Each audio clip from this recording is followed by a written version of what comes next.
sagantaa BBC Afaan Oromoo. Ashama akka mooltan sagantaan BBC Afaan Oromoo roobii galgalaa eegale humnoonni mootummaa finciltoota Tigraay harkaa magaalaa seenaa qabeettii Laalibalaa to'achuu himan. የድል ዜና ላበስር ቀርብ ያለው oduu moo'ichaa sinitti himuun dhufe adda waraanaa hundatti lola cimaa gaggeessuun bu'aawwan ajaa'iboo galmeessaa jira. Gabaasa bal'aa qabna yeroo biyyoonni lixaa lammiileen isaanii akka bahan watwaataa jiranitti immoo ministeerri dhimma alaa Chaayinaa Itoophiyaa daawwataniiru. Maaliif ta'uu danda'a gaafanneerra. Weerarri COVID HIV/AIDSiin akka dagatamu godheera. Xiyyeeffannoo dhabuu danda'e sodaa guddaa ture. Sodaa jechuun keessattuu dhaabbilee fayyaa dhufaniitu namoonni kun ofii isaaniitii saaxilamummaa guddaa qabu waan ta'eef. Waa'ee gosa vaayirasii Omikroon jedhamee moggaafamee waan beeknuu fi kaanis qabna. Ammayyuu taanaa isiniif dhiyeessa. Humnoonni nageenyaa federaalaa fi kaan magaalaa seenaa qabeettii Laalibalaa to'achuu isaanii mootummaan Itoophiyaa galgala kana hime. Finciltoonni Tigraay magaalaa kana baatii hagayya darbee ture kan to'atan ammatti isaan humaan dubbanne. Erga ministeerri muummee Abiy Ahmad dirree waraanaatti bobba'anii haamileen waraanaa kaka'u kan ibse mootummaan bakkeewwan amma duratti PLF'n qabamanii turan to'achuun milkaa'ina guddoo argachaa jiraachuu himeera. Guyyaa roobii miidiyaalee biyya keessaaf ibsa kan kennan ministeerri tajaajila kominikeeshinii mootummaa Dr. Laggasaa Tulluu magaalota Gaashanaa fi Shawaroobitti dabalatee iddoowwan ijoo ta'an to'annoo raayyaa ittisa biyyaa jala galaniiru jedhan. የድል ዜና ላበስር ቀርብ ያለው የሀገር ህልውና oduu moo'ichaa sinitti himuun dhufe duulli tokkummaa saboota biyyaaf ministeera muummee keenyaan hoogganamu adda waraanaa hundatti lola cimaa gaggeessuun guyyoota muraasa keessatti bu'aawwan ajaa'iboo galmeessaa jira. Haaluma kanaanis adda waraanaa Gaashanaa irratti raayyaan ittisa biyyaa humni adda Amaaraa milishaan naannichaa fi faannoon waliin ta'uun bakka diinni qabatee ture Arbiit, Aqaat, Daabboo fi magaalaa Gaashanaa fi bakkeewwan kunneenitti hawaasa naannoo dirqamsiisuun dahannoo ijaare diiguu danda'aniiru.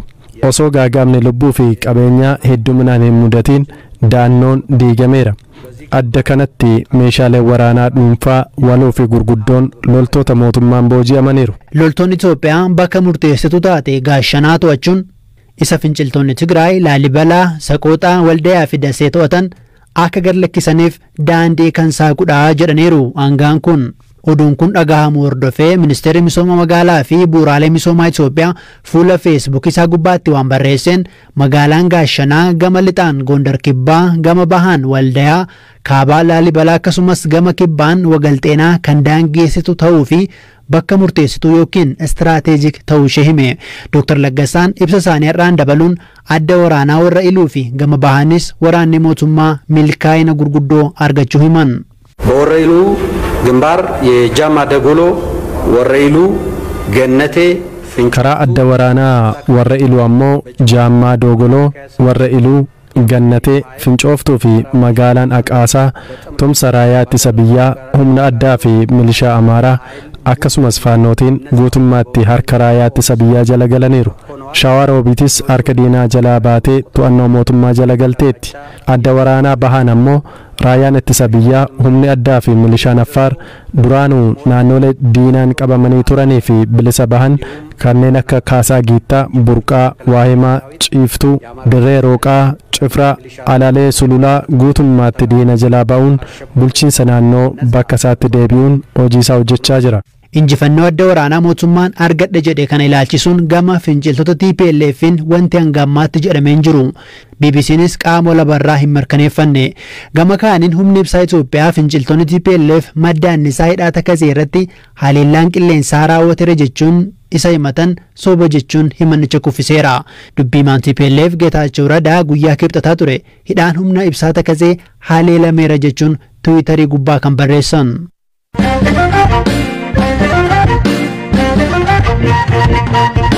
Guyyaa irraa guyyaan eedsii addunyaa yaadatamee ooleera. Erga eedsiin yeroo jalqabaaf gabaafamee waggaa 40 ta'us ammas yaaddoo addunyaati jedheera dhaabbata biyyoota gamtoomanii dhimma eedsii irratti hojjetu UNAIDS.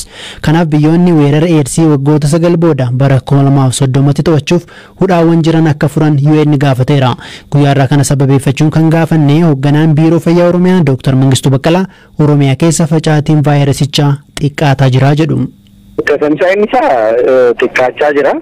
Garuu reetiin ittiin xiqqaachaa jirtu santu baay'ee akkasii kan nama gammachiisu miti. Wannoodhumaan ibsuudhaa fi lakkoofsumaa fi ibsuudhaaf baay'ee nama quubsu garuu wannan isaa irrachaa jira yeroodha gara yerootitti.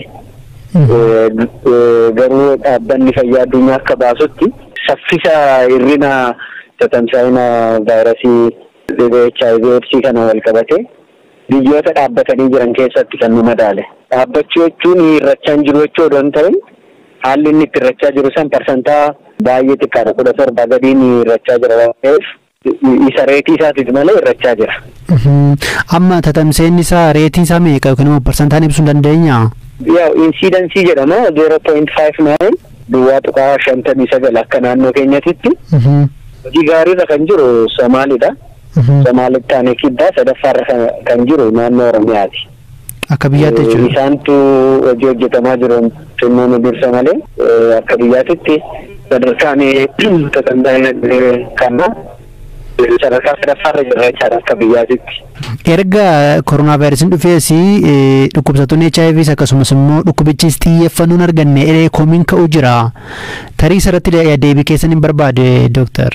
Xiyyeeffannoo dhabuu odoo hin ta'in sodaa guddaa ture. Sodaa jechuun keessattuu dhaabbilee fayyaa dhufaniitu namoonni kun ofii isaaniitii saaxilamummaa guddaa qabu waan ta'eef irratti dabalataan immoo COVID-19 oonu qabee lubbuun keenya hafuu dhiisuu danda'a akka jedhu saniini dhaabbilee fayyaa dhufanii akka durii san qoricha fudhachuu kunuunsa isaaniitti fufuu irratti hanqinni ni jira. Addaatiinis hin jira. Kana wal qabatee kana fooyyessuudhaaf har'ayyuu dadammaqiinsi kan uumamaa jiru qoricha isaanii akka fudhatan kakaasuudhaaf hubannoo uumuudhaaf jechaadha. Malee xiyyeeffannoo dhabuu miti. Tole guddaa galatoomaa Dooktar Mangistuu. Galatoomis.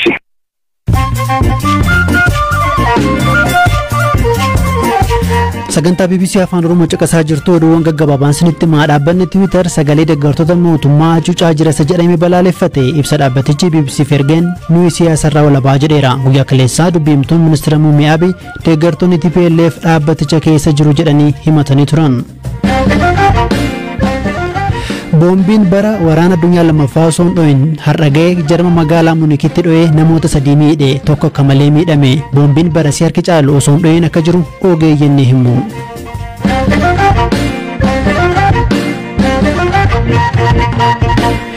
Oduu biraattan ja'a akaakuun koronaa vaayirasii haaraan moggaasii Omikron jedhamu kan himeef saayintistoota Afrikaa kibbaan jalqaba erga adda baafamee booda amma biyyoota garaagaraa keessatti mul'achaa jira.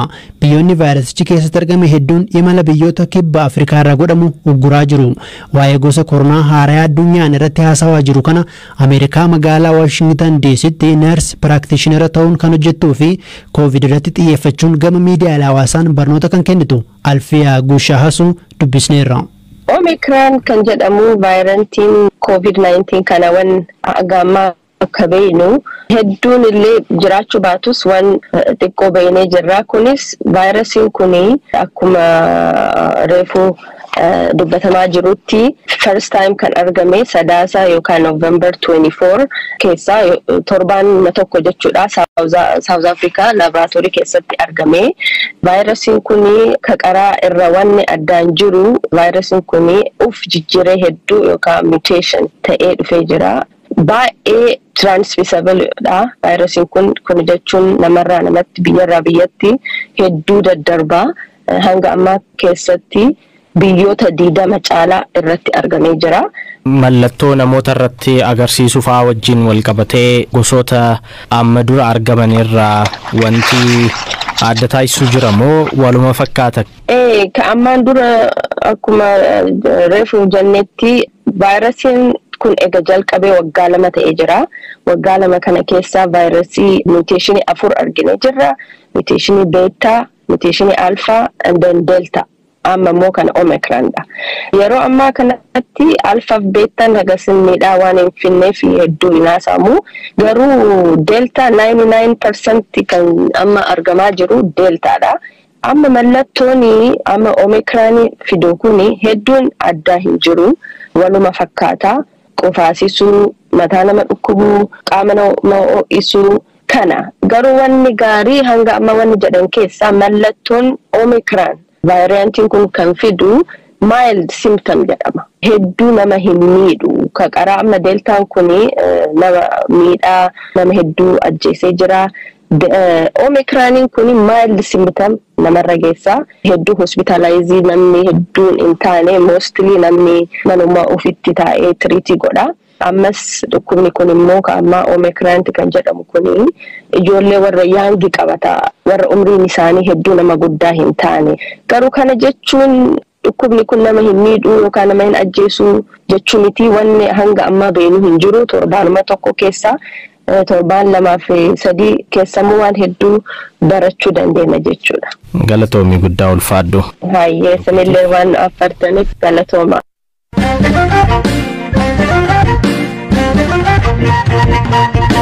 Ministeerri dhimma alaa Chaayinaa Wang Yi guyyaa har'aa Itoophiyaa daawwataniiru. Daawwannaan isaanii kun yeroo waraanni kaaba Itoophiyaatti hammaatee fi biyyoonni lixaa lammiileen isaanii biyya akka ba'an watwaataa jiranitti. Aangawaan olaanaa Chaayinaa kun ministeerri muummee Abiy dirree lolaa waan jiraniif ministeera muummee Tsaanaa fi ministeera dhimma alaa obbo Dammaqaa Mokonnon dubbisaniiru. Aangawaan kun Finfinnee dhufuun isaanii mootummaa ministeera muummee Abiyyiif deeggarsa qaban mul'isaa jedheera. Ministeerri dhimma alaa Itoophiyaa yoona Finfinnee dhufuun isaanii maaliif ta'uu mala jechuun Habtaamuu Xibabuun ogeessa dinagdee Dr. Guutuu Teessoo gaafateera. Chaayinaan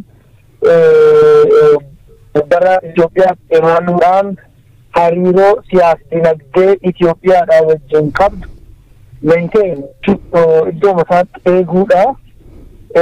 Kan biraa immoo isumarrayyuu dabarsee yeroo rakkinaa akkasii kana keessa hariiroo kana jabeessuudhaaf wanta godhu kan fakkaatu. Carraawwan dinagdee Ameerikaadhaaf Awurooppaadhaaf wajjin qorraa dhufe kanatti adda durummaadhaan fayyadamuu barbaaduun Chaayinaa jira.